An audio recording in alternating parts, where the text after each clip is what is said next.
Right, let's get started. Thank you everyone for joining on this webinar. Good afternoon and welcome to the Foundation's for Teaching Economics webinar on the economics of terrorism. For those of you that don't know me, I'm Ted Tucker, Executive Director of the Foundation, and it's my pleasure to introduce our speaker today, Professor Ann Bradley. Professor Bradley is currently the George and Sally Meyer Fellow for Economic Education and Vice President of Academic Affairs at the Fund for American Studies. She's also a visiting professor at George Mason University and has served as the Associate Director for the program in Economics, Politics, and the Law at the James M. Buchanan Center at George Mason University. Her research focuses on the political economy of terrorism, with specific emphasis on the industrial organization of al-Qaeda. Her academic work led to her appointment as an economic analyst for the CIA's Office of Terrorism and Analysis. She's also an instructor in our Economics for Leaders program, and I'm grateful for her giving today's presentation. A recording of this webinar, along with Professor Bradley's slide deck, will be posted on the FTE website in a day or two following the conclusion of her presentation. After her talk, we'll have about 10 to 15 minutes for questions. Please use the Q&A feature to submit a question. And of course, you can upvote questions that you like. And then following the webinar, we ask that you complete a short evaluation on today's presentation. So Professor Bradley, I'd like to turn the session over to you. Thank you, Ted. Thank you, everybody, for joining the webinar. I'm very happy to be here. And as Ted mentioned, this has been something that has really kind of developed, my research has developed over the years. I'll tell you a little bit about the backstory. How did I even start kind of writing about terrorism? Because I do think it's one of those policy issues when we start to think about it, that it doesn't bring to our mind, oh, you know, there's a new issue related to terrorism. Let me get an economist on the phone. And I actually think that we should get more economists on the phone. And I think that economics provides us a framework for thinking about why terrorists do, what they're after, what their goals are. And if we really want to lessen terrorism, we're certainly going to have to understand those things. And so I think that's missing in a lot of our foreign policy and even in our domestic conversations about how to combat terrorism. So the backstory is that when I was a graduate student at George Mason University, that was when 9/11 happened. On the morning of 9/11, I had a class and I was got up, got ready, started driving to my class. I didn't really make it out of my neighborhood. That was a long time ago. And so we had cell phones. They weren't smart like they are today, right? We didn't have smartphones. And so I didn't really know anything was going on. Got in the car, turned on the radio, and there was just a lot of confusion.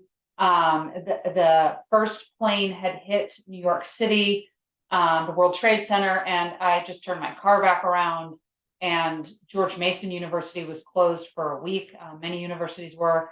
As we know, planes were grounded. And, I think I did what a lot of Americans did that day, which is just, kind of endlessly watch television. And we were really worried as a country about what was going to come next. We have another attack planned the next day. Nobody really knew. And my professor at the time, he's deceased now. His name was Charles Rowley, and he was the editor of a journal called Public Choice, which is still very active today. And he said, look, as the editor, I'm going to dedicate a special edition of the journal just to the topic of terrorism. Would you like to co-author a paper with me? And of course, as a young graduate student, when somebody offers you kind of a guaranteed publication, you just say yes. So I said, sure, I'll do that. So we co-authored a paper together. And then I really just felt it was more broadly. It wasn't on al-Qaeda specifically. It was kind of more broadly thinking about terrorism. And I just really thought I had more to say on this. So I spent the next several years as a graduate student writing my dissertation on al-Qaeda, which is what I'm going to talk about today.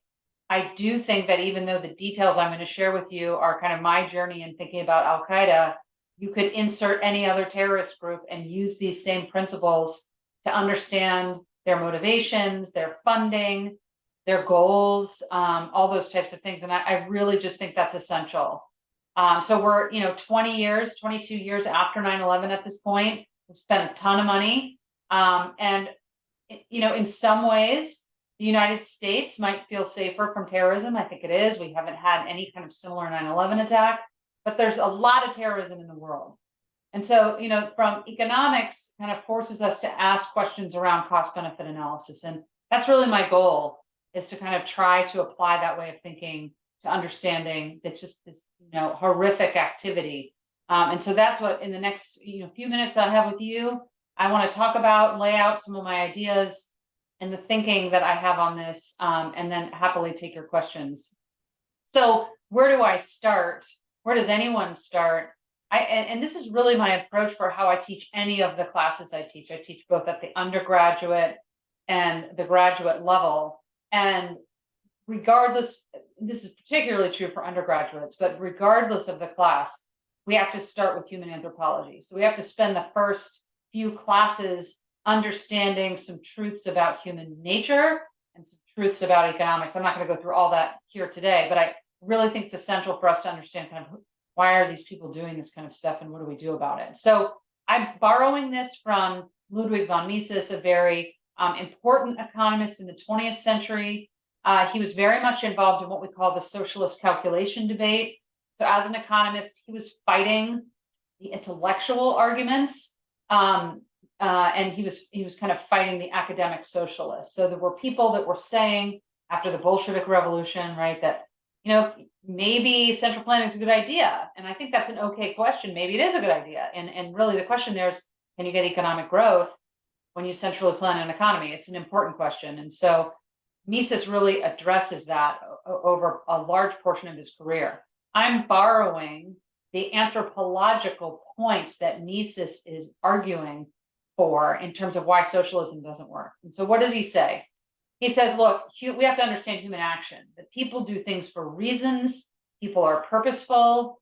Nobody winds us up in the morning and kind of we follow our marching orders, but rather we are intentional. We have free will.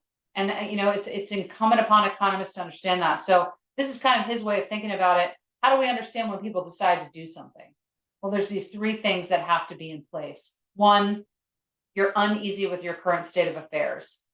Two, you have a vision, right? So economists are assuming that all people have human reason. So we have a vision for a better outcome. I can imagine a world where my uneasiness is alleviated.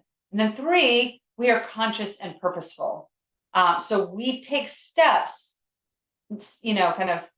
very intentionally to get what we want. Now, I think this is obvious. However, when you listen to people talk about terrorism or drug trafficking or kind of all these types of egregious behaviors that we hate and that we want to stop, people will say, well, kind of those people are crazy. And that's not the economic way to look at it. Actually, terrorists are very much not crazy. I'll tell you a little bit more in detail why I believe that's true. If you look at the planning and all the activities that the al-Qaeda organization very intentionally and very carefully thought about before they even launched 9/11, you can tell that they're not crazy, right? So what does this mean? It means that people respond to incentives.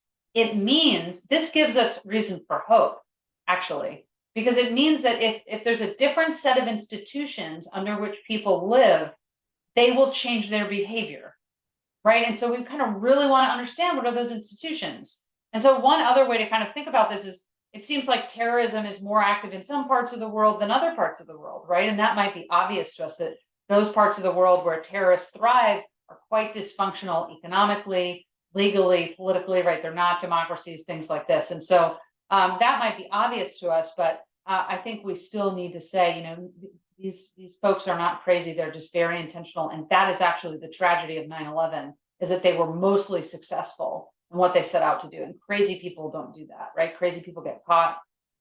So some terrorism, right, we could ascribe to just people, not being mentally right. But that's not true of these big groups in general. So the other kind of idea that as an economist I brought to the table is terrorism is an emergent order. What does that mean? It means it's a process that evolves over time. And I thought we need to use supply and demand curves as we think about terrorism. Supply and demand curves, right? They help us understand a lot of things, like how many pieces of cheese pizza are sold in the United States in a year.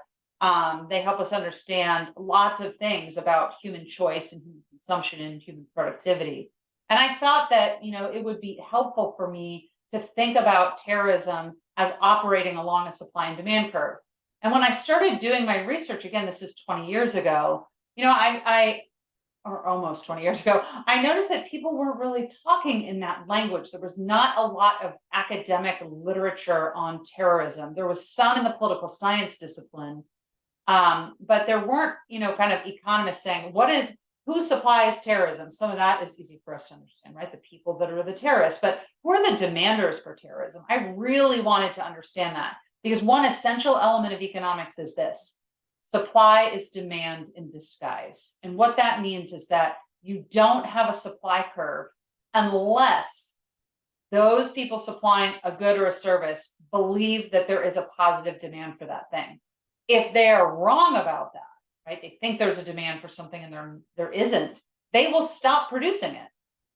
So I wanted to kind of use that analysis to try to understand who are the people that demand what al-Qaeda offers them, right? And this is hard to measure because there's some people that might just be happy, right? They don't participate in al-Qaeda. Maybe they don't write checks to al-Qaeda, but they're intellectually or emotionally supportive of what they're doing. Like they're fighting a good fight, this type of thing. So some of it is hard to put our fingers on, but I think some of it is really important for us because, and when I went to work for the CIA, I worked in terror finance. And what we were doing in terror finance was really, the saying, it's like looking for a needle in a haystack. I think what we were looking for is a needle in a stack of needles when you're looking for terror finance, right? You're trying to figure out who has money, where did it come from, what does it mean they're about to do, and can we intercept it? It's very much a reactive kind of defensive mechanism, necessary, right? But the terrorists are already doing things before the terror finance people are on the case, if you will.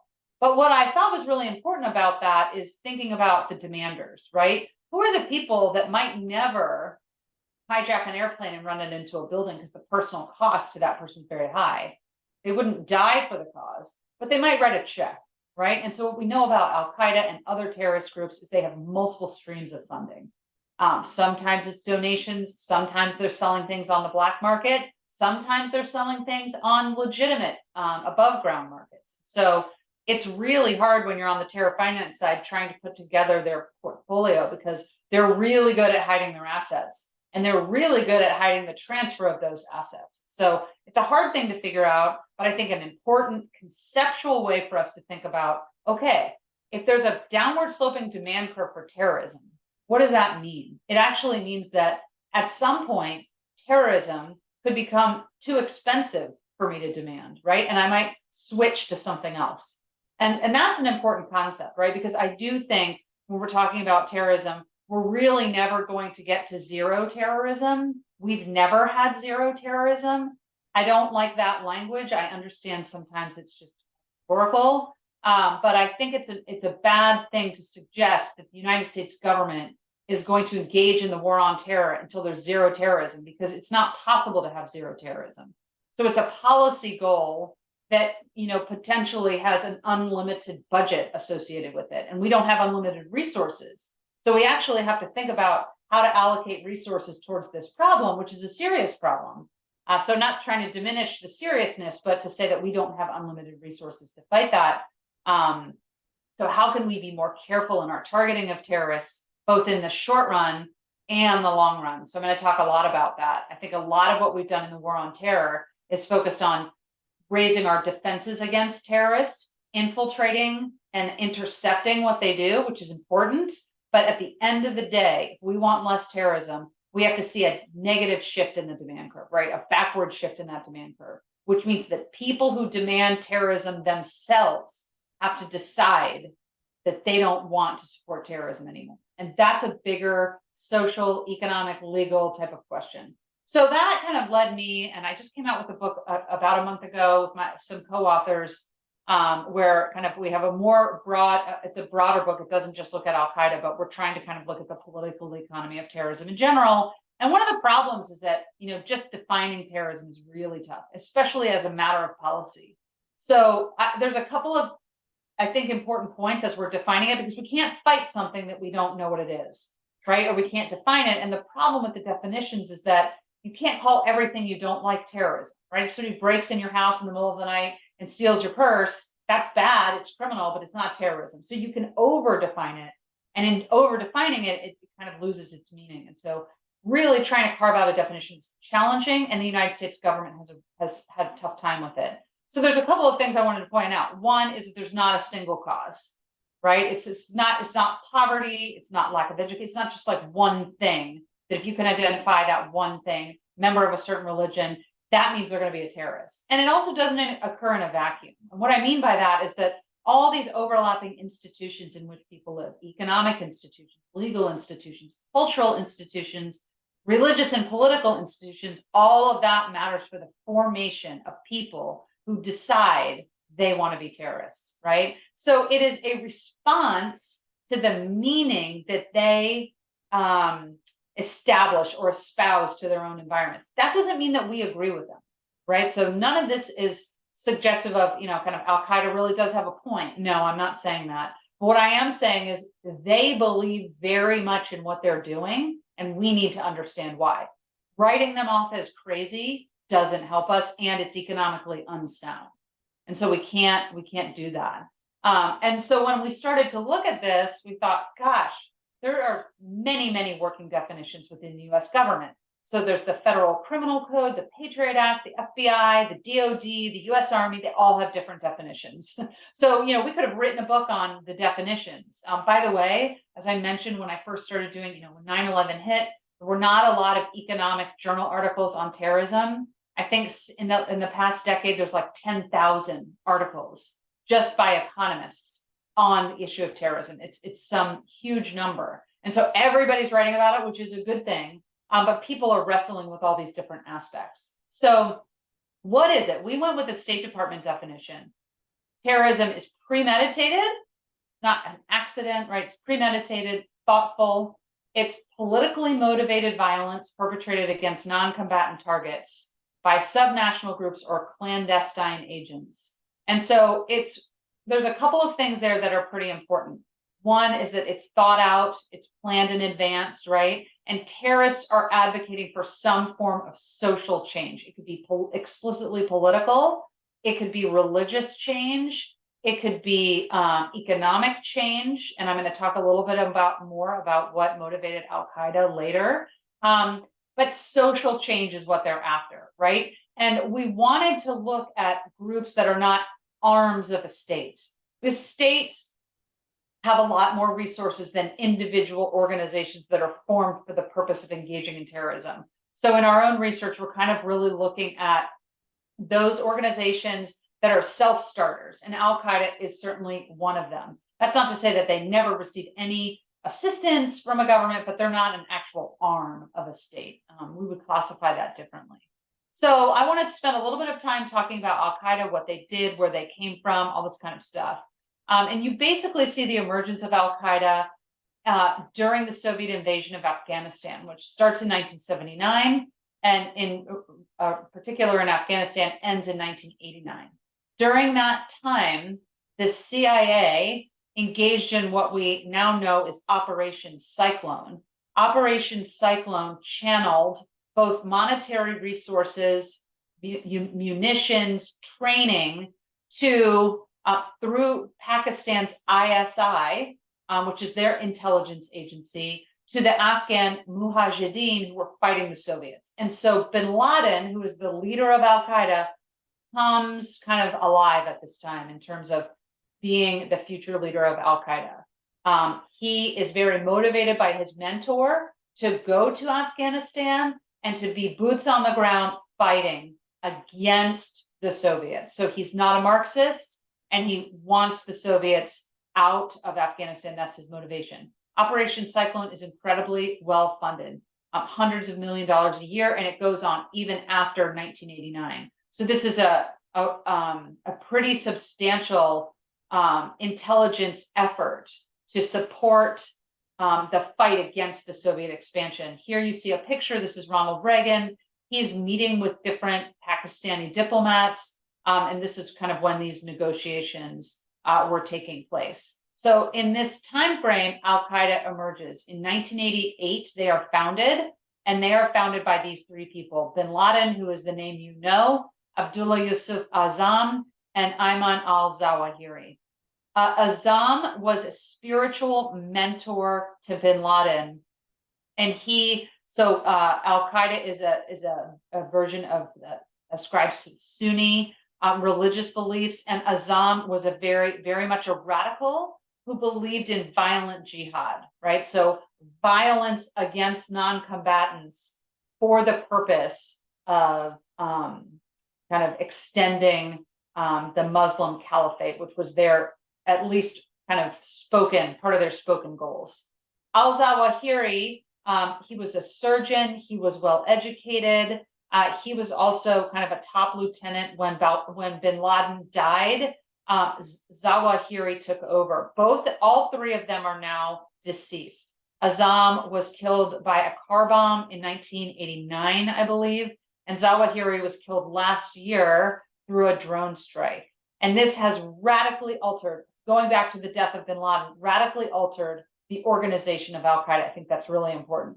So there's a couple things going on here just in these pictures, but in the middle picture, what you see is bin Laden is being interviewed by a Pakistani journalist, and they have a rifle in the background hanging on the wall, which was captured from one of the Soviet military. So they're very proud. Bin Laden was very open to talking about what he believed in, gave interviews, he issued fatwas. The good thing about that is that we know at least his rhetoric, right? And so we know about what he says he wants. And that helps us understand, again, that demand curve, right? So he's forming an organization, he's part of the supply curve, but he's got to tap into felt demand to run an organization which needs monetary resources, needs some land, needs employees, all these types of things. So what is the kind of trajectory of al-Qaeda? I want to talk a little bit about this as a theory that comes out of political science, this idea that a group of bandits can be roving or they can be stationary. Stationary bandits hunker down in one geographical space, and there's cost and benefits associated with that, right? If you're going to stay, then you have to have maybe some support from the population so you don't get overthrown all the time. Or you have to engage in a lot of violence to suppress the population. But you kind of live off the backs of the people that are there, right? So that's a stationary bandit.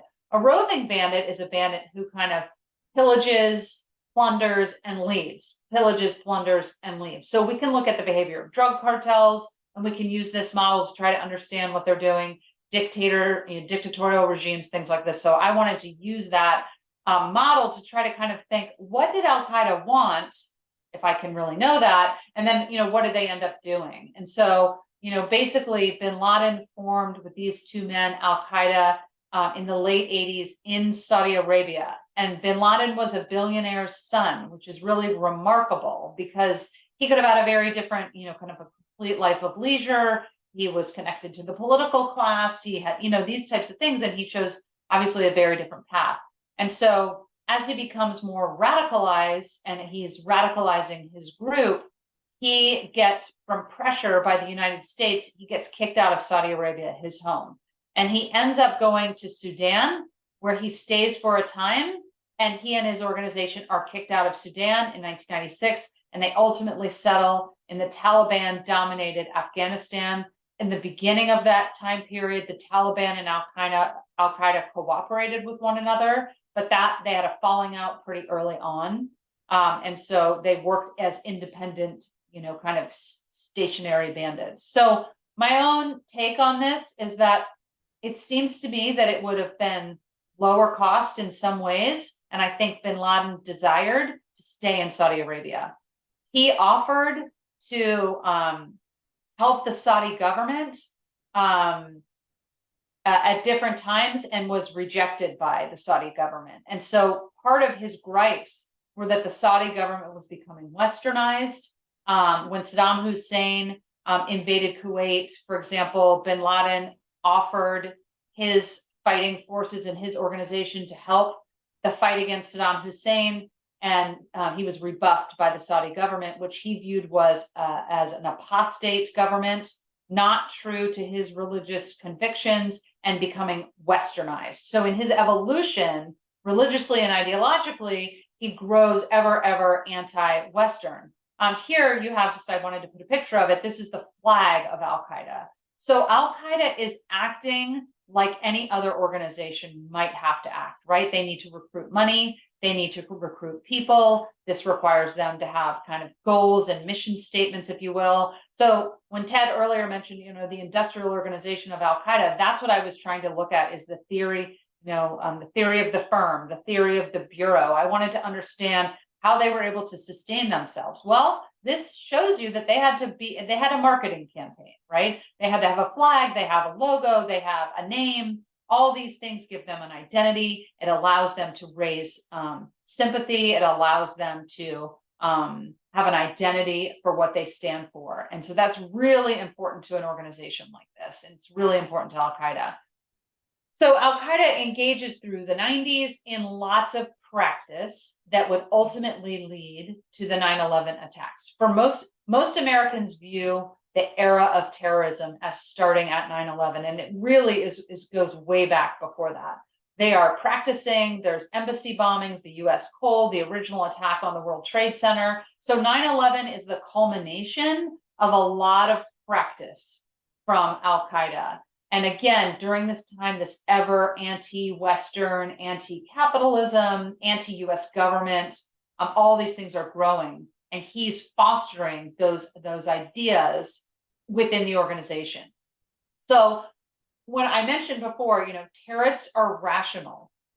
What that means from an economics point of view is that terrorists weigh costs and benefits of their actions. They don't just do things that are completely, kind of crazy all the time.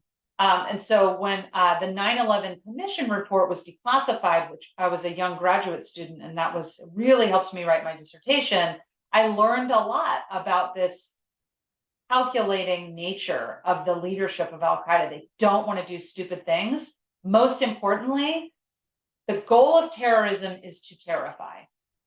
For them to terrify us, which I think they were successful at doing, especially immediately following 9/11, but to terrify, you can't get caught, at least, in the midst of an attack, because you look foolish and you don't terrify, right? And you certainly go to jail or get, killed or whatever. So all those things are bad for your mission, for your organization. And so this picture of this man here on the screen, this is Khalid Sheikh Mohammed. He's known as KSM. He's been in US custody for 2 decades. And he was the mastermind behind al-Qaeda. And I learned all of this from the 9/11 Commission report. And so when he originally proposes his idea for 9/11 to the leadership of al-Qaeda, he suggests that they have a bi-global attack, meaning he desired for them to have the East Coast targets that they did, which included New York City, the World Trade Center and the White House and Pentagon, but also to have similar attacks launched in Japan. And I just kind of ask you to think for a moment about what would have happened had they done that and been successful. I mean, imagine the global paralysis and fear, and just really a potentially kind of global world war or something that would have responded. And so for KSM, this is like, he's got his eyes on the prize. He wants to go big. And he proposes this to the leadership, and they say absolutely not. And they say absolutely not because it's really bad to go big and fail. And your risk of failure increases as your aspirations increase. And so kind of they decided to have a smaller, if you will, scale attack, which included what we all know happened on 9/11, which, 6,000 people injured, 3,000 people killed, devastation. Basically, Manhattan has to be rebuilt. And, if you remember, their plans were not even entirely successful by their standards. And so many of you may have read about this or heard about this, right? But the plane that ultimately crashed in, I think, Shanksville, Pennsylvania, did so because the passengers had learned about this. There's these famous kind of 911 calls, all this kind of stuff, right? And they decide to storm the cockpit. And they are heroes because they prevented, kind of another attack and more and casualties and innocent lives lost, although of course all those passengers lost their lives. So from al-Qaeda's perspective, this is a failure. This is where they're getting caught, they're getting intercepted, right? Not caught right away. This over here is a picture that I wanted to show you to get back to this idea of kind of thinking about the demand for terrorism and who wants terrorism, who thinks it's a good idea. There's one article I have found on the, kind of the whole internet on this, and I think it's because it's highly classified. But this I found, I think it was in a Wall Street Journal article, and this is called the Golden Chain. The United States government intercepted this in a raid in Syria early on, I believe in 2003. This is a list of what they believe are early funders of al-Qaeda in the 80s. And the people on this list are bankers, lawyers, surgeons, different types of doctors, academics. So these are not people who are poor. These are not people who are uneducated. And a lot of the arguments that we were hearing, right, is like it's poor, uneducated people that are going to be terrorists. It's certainly not poor, uneducated people that are forming terrorist groups. And so I thought that was a really important kind of insight. I wish I knew more about, kind of that letter. But like I said, it's classified, so I don't. So how does al-Qaeda go from getting some checks, getting some funding, to organizing this very successful organization? Today, it's not successful in the way that it was in 2001. By the way, an interesting fact is that 9/11 was not very expensive. So what we believe, and this again is in the 9/11 Commission report, is that the entire operation behind 9/11 cost about $500,000. Okay, so we're talking about an organization that's far more well-funded. After 9/11, it had a lot more funding. And so terrorism is not about money. Terrorism is about something much more pernicious, right? Which is a desire to spend a good chunk of your life thinking about how to kill other human beings because they stand for something you hate. But it's really not a money problem, right? It's not like, oh, they need a lot of money to be successful. They don't. So that's not a lot of money. So I think that's a really important thing to understand as well. So how do they form their group? The way we classify them is a paramilitary bureau. They operate similarly to the way a military functions. So you have the leadership at the central hub. This is called the hub and spoke model. The leadership directs the orders to these isolated cells, and they operate according to from a Smithian perspective, this is the division of labor and specialization, right? So you have a cell that might work on weapons. You had a cell for 9/11 that were just the muscle men. So they trained to take down the, storm the cockpit. And then you had pilots, and they were trained to be pilots and all these types of things. So the cells are segregated. When people join al-Qaeda, they are separated from their families. And so when they're in these small environments, they can be radicalized, right? So the ideological motivations behind bin Laden are not necessarily shared by every member of al-Qaeda. It's important to remember that, right? And so how do you get people to be loyal? This is what firms do all the time. They always think about this, right? The CEO of Walmart cares about Walmart more than the cashier that works at the Walmart down the street. So how do you get the cashier to care? Well, you pay them well, you have a good culture, you have good benefits, you train them well. All those things matter for the cashier staying and being loyal, but the cashier is never going to be as loyal as the CEO. Same principle applies here. Just because bin Laden and these three were religiously motivated, ideologically motivated to hate the West, that you can't assume that's true for everybody else. So they have to have mechanisms inside the operation of the organization to try to get that loyalty. One very good way to do this is to segregate and isolate people, and then you can ratchet up the ideological convictions because some of them have to die for the cause. By the way, parents were given stipends essentially upon the death. They're promised 72 virgins. So there is a religious element that kind of is woven through what al-Qaeda is doing. But I think the point that I'm making is that that's much more important to the leadership than it may be to all the recruits, right? So there's just not going to be the same level of loyalties. So after bin Laden is captured and killed, al-Qaeda really, really changes. It's no longer this hub and spoke model anymore. We wouldn't classify it that way. It's kind of like this loose franchise of all these different organizations that claim some affiliation to al-Qaeda, but really don't talk to each other.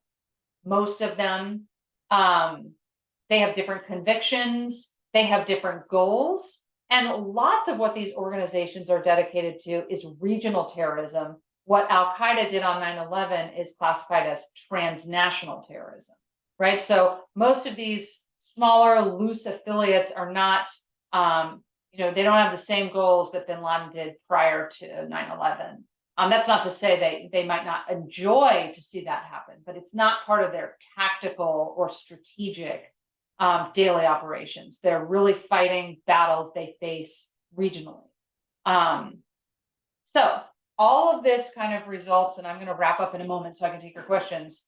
After 9/11, we live, like I said, most Americans really believe that the modern age of terrorism starts in 9/11. I don't think that's true, but I certainly think that's when it becomes very much on our minds. Right after 9/11, George Bush very famously goes to ground zero, and he says, we're going to fight terrorism until there's no terrorists alive left. We're going to go beyond al-Qaeda. And I wouldn't want to be the president on 9/11, so it sounds like I'm criticizing him. I say this with humility, right? It's hard to know what to do. And Americans, your citizens, are scared, and they want you to do something now and fast.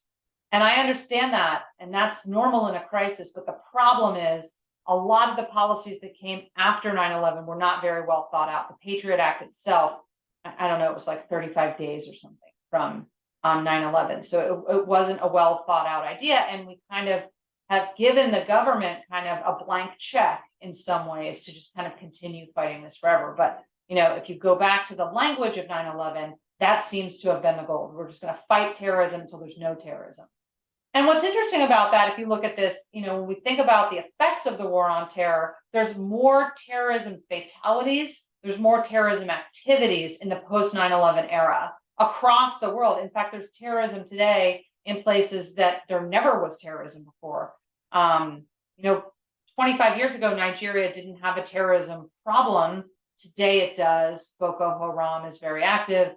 And so this is a consequence of some of the things that we're doing in the war on terror. Again, I'm just being an economist. All I'm saying is we have to look at the full costs and benefits of our actions. And sometimes we have to say, is there a different way or a different approach that maybe we could have? We do see a reduction in terrorist attacks and fatalities recently, so there's really good news there. Most of that is because the United States military was very effective against ISIS. And ISIS was at one point the world's richest terrorist organization with an estimated $1 billion in assets. And so, being able to upend that organization and its strength is a win. But what I want to kind of argue is that it's a short-term win, right? Because you have to look at the underlying demand. A lot of our 9/11, our war on terror policies are oriented towards the supply curve. As an economist, I just kind of want to argue that we also need to look at the demand curve. So we have to strengthen the security at airports, at ports, the TSA, DHS. Some of what they do is necessary, right? Because we have to be protected, and we were vulnerable on that morning of 9/11. And so we have to fix those problems, but terrorists are smart. And so when we go one way, they go the other way. And this is just so well documented in the literature. They just find other ways to be terrorists. And so what we ultimately have to do is figure out what is going to reduce that demand for terrorism. And so we spend a lot of money. And the question I have as an economist is, right, at what cost? What is the cost of all that, all of the policy, the new policies that have come out in the war on terror? There's some that I question here, right? And this is called, in the literature, Bob Higgs, who's written a book called Crisis in Leviathan, which I highly recommend. He talks about the ratchet effect. I talk about that a little bit. I think I have a slide for that in a second. But he basically says that once you have a crisis is a time to do things you didn't do before. Winston Churchill famously said, never waste a crisis. And I can assure you, we have not wasted this crisis. I would put COVID into a crisis. I would put the Great Recession as a crisis, right? So it gives the government more ability to do things because people are afraid. And so we're, we have roving wiretaps and searching business records and indefinite detention of immigrants in the Patriot Act. And the question is that helping us, right? There's a lot of literature that shows us that people have done in the past 15 years that, immigrants are, for the most part, not terrorists. And so it's not to say that we shouldn't have a sound immigration policy, but that's not going to stop global terrorism, right? There's something else going on that's motivating that demand curve. But then there's kind of an uglier side to all of this, which is corporate welfare. So these are just, I did some back of the envelope calculations. These are the 5 biggest beneficiaries of military industrial contracts related specifically to the war on terror. I live in Loudoun County, Virginia, so I'm I'm about 25 miles outside of the city. And all of these organizations have giant campuses in Loudoun County, right? Why would they do that? Well, they want to be close to the politicians who are going to be, evaluating budgets every year and deciding how much they get. And so this is just, I think this is fiscal year 2019. This is the 1 year, fiscal year 2019. These are the contracts. So Lockheed Martin gets $36 billion, right? And so I'm not saying that we should never partner even with private industry. What I am saying is that we don't want to skew the incentives, right? Because this is a huge adjustment or addition to the bottom line of these corporations. And so now their incentives are different. They actually might never want the war on terror to end, even if it's ineffective, even if it doesn't keep us safe, right? Because why? They get money every year and they agitate for more money year over year. So we're creating, basically a group of clients who benefit greatly from this crisis type of mentality and spending that seems to have no end. So this is what Bob Higgs talks about. And you can see this time and time again. You just look at different crises and you map the US government spending. And so this is Bob Higgs talking about it. Basically what he says is pre-crisis, right? You're on an upward slope. You're going from A to B. Government spending is increasing. We're always going to assume that. It's empirically validated. During the crisis, you go way up from B to C, and you might need to do that, right? A crisis means that we have to do different things. During the crisis, we're at C to D, right? We're doing more because we're in the midst of the crisis. But what we tend to see is you never go back from D to E prime, which would be the natural elevated growth. We stay at E, right? So we ratchet up government budgets in the name of a crisis, and we create a permanent class of beneficiaries who benefit from the crisis. And so, it's really hard to know how to fix all of that other than to say we just need to stop spending as much as we do. Because there's questions about how effective our spending has been on terrorism, and just be kind of as a matter of fiscal responsibility, how much of this should we be spending, right? And so just look at the ratchet effect just based on the Pentagon budget. You can see it. Korean War goes up, goes back down, but it never goes all the way down. Vietnam War, Reagan buildup, Soviet Union, Afghan and Iraq wars, right? So in any of this, I'm not saying we shouldn't spend more in the crisis. What I am saying is that, the way government budgets operate is that there's now not ever really an incentive to go back down to the old levels of spending. And so crises yield kind of some fiscal problems for us. So what can we do about all this? And then I'll stop and take your questions and comments. I think you can hear something like this and say, oh my gosh, like there's nothing we can do, and get dismayed. And I understand that.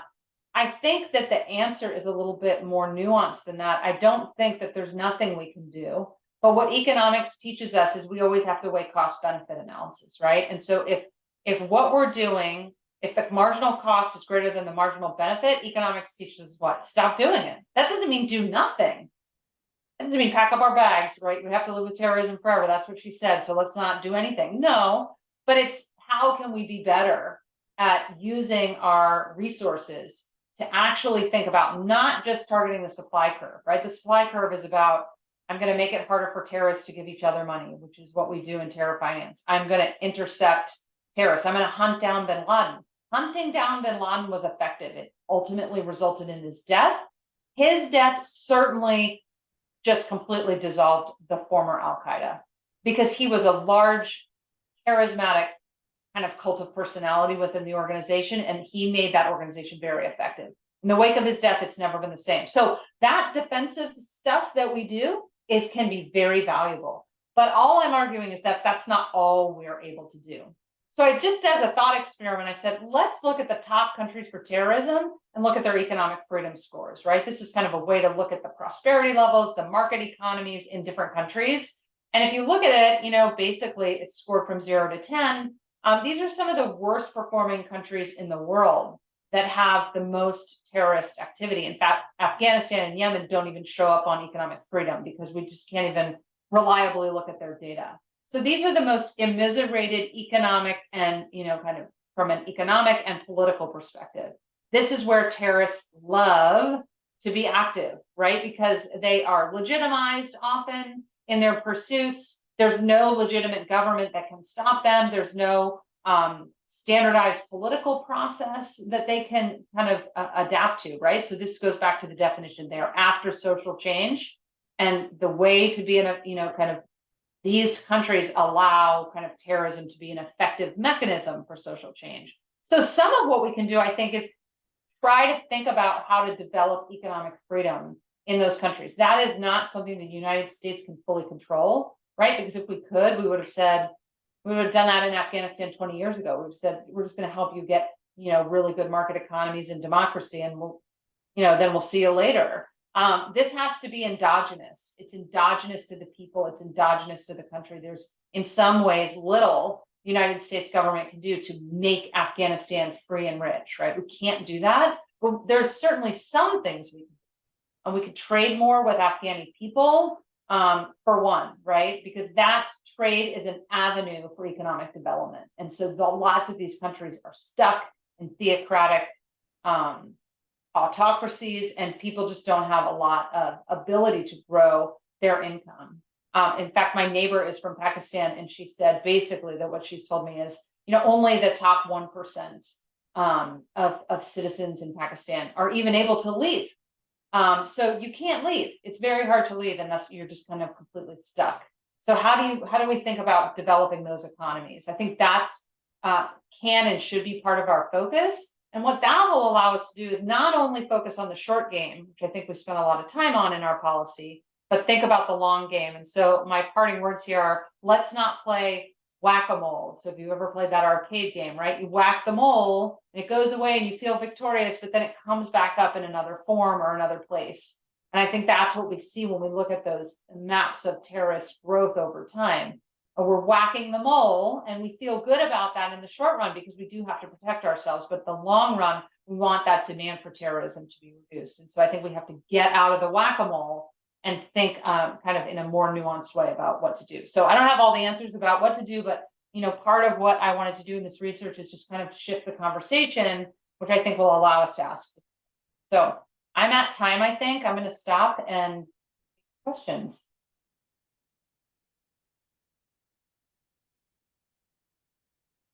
Great. Thank you, Professor Bradley. We do have some questions here. So let me get started. This is a question from Kyle, and he is asking, so he says this, he says, funding has been a massive issue with all kinds of groups, yet it always seems to be the one of the most difficult to go after. The cartels, gold smugglers, etc., have been known to use large banks. He gives the example of HSBC as a way to launder money through countries. And then he comments that these banks simply get a slap on the wrist if caught. What can or should actually be done to these entities that allow the funds to be moved, so not to be moved so easily? Yeah, honestly, I think this is really a challenge because terrorists are really good at hiding their money, whether it's through a very large bank or, through handing around cash to each other, which is also hard to track. So I actually think this is an important part of what is going on in the intelligence community, which is really trying to think about how you stop the movement of assets among terrorist groups. But as you can imagine, I think what's hard, Kyle, about this is that you're always reacting, right? You're tracking leads down, you're trying to find things, but you're always reacting. You're never ahead of the terrorist. You're always behind the terrorist. And so I don't think I have a good answer. I do understand what you're saying about kind of the slap on the wrist.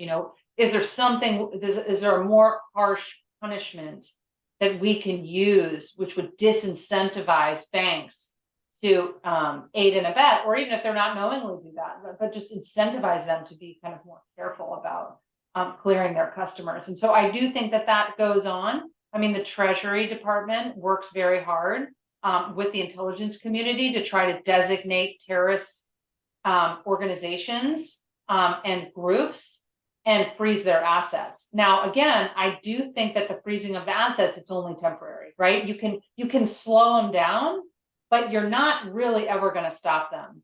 So this is part of the defensive tactic. We have to do it, but ultimately at the end of the day, when people stop funding terrorism, terrorism is going to be something we worry much less about, right? So I think that still, in answering your question, I think, okay, we can be better about some of the questions that you have, and I think there's better ways to do it.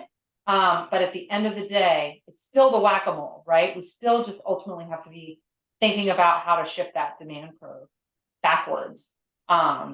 And I don't think this in particular will do it, but I think, I do agree with what you're saying is, which I think you're asking a question about the incentives and how can we change the incentives for banking institutions. We also have digital currency now, right? That's hard too. That's hard to track.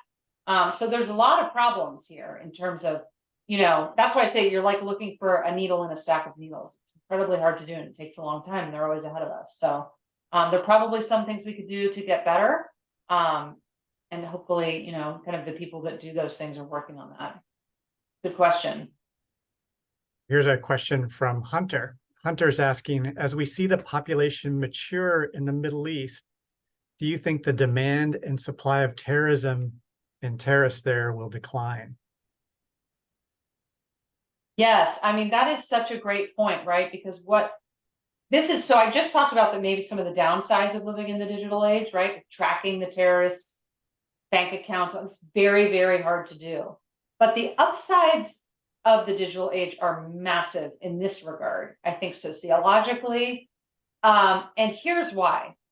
And when you think again about some of the countries that foster terrorism, sponsor terrorism, support the terrorists like al-Qaeda and things like this, they are, like I said before, in many cases, theocratic, dictatorships essentially.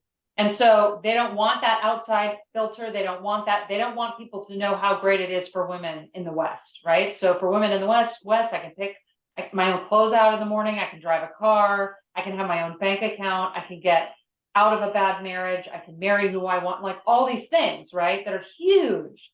And so governments try to shield their populations from that knowledge because it's very powerful for kind of scaling back the ideological, veracity that the older generation had. So I think this is going to benefit, the anti-terrorism movement ultimately, because I think, it's just, you can see that it's amazing to be, to live in other countries.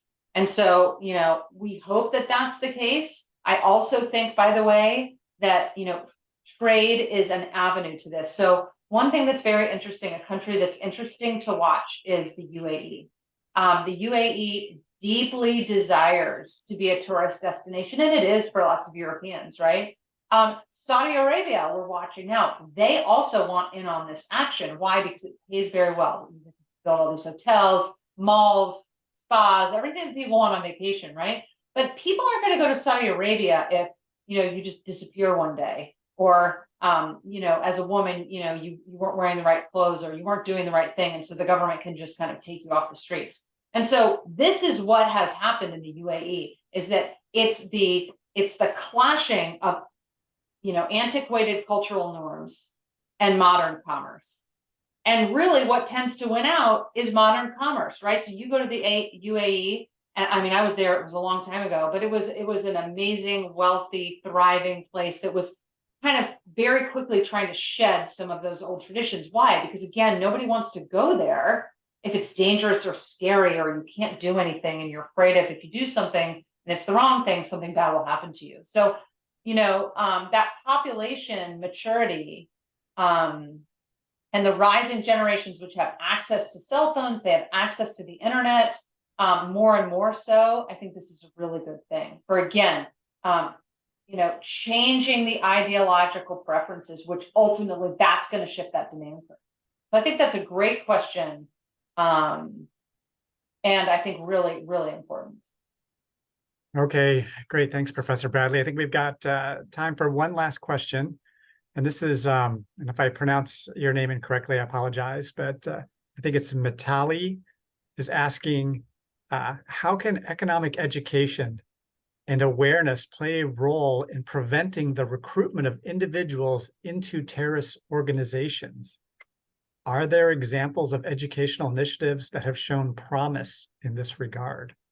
This is a great question, and it would be neat to have somebody kind of from the FBI on a panel where we both talk, right? Because I think that when we're talking about domestic terrorist recruitment, I know less about that. That's kind of the purview of the FBI, and I know for certain that they think about this, right? Which is how connected are these terrorist organizations to drug exchanges and drug commerce and human trafficking and all these types of things. And so I think domestic education might be useful, maybe for people who were worried about getting recruited. I think that's less of a problem in general than when we think about the global problem of terrorism, right? And so in that regard, I'm not sure, at least from the US government's perspective, that the US government can do a lot to educate people in Yemen, for example, not to join terrorist groups.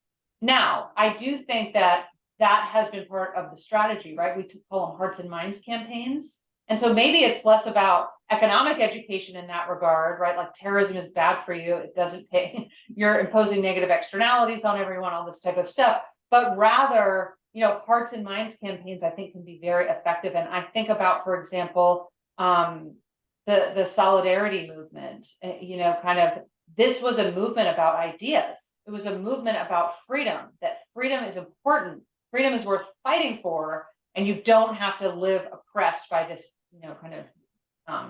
communist regimes forever. And so I think those hearts and minds campaigns tap into what people feel emotionally. Like, I don't want to live in this environment where I have to be a terrorist.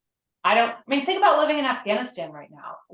It must be a very, not just immiserating, but confusing, right? The United States was here. They're not here. The Taliban was here. Now they're back. It's the question I would have as a citizen is where's my out? Where do I go from here? And frankly, the way to succeed in Afghanistan is to be a member of the Taliban. It's the greatest likelihood that you have protection from the terrorists because you join them, right? So that's what we want to work against. How we do that, your question is a hugely important question, and I certainly don't have all the answers. But I guess I would say it's not just, it is about economics, but it's also about just the ideas, and the ideas of freedom, the ideas of human dignity, right? The ideas of democracy and liberal institutions is so, so important.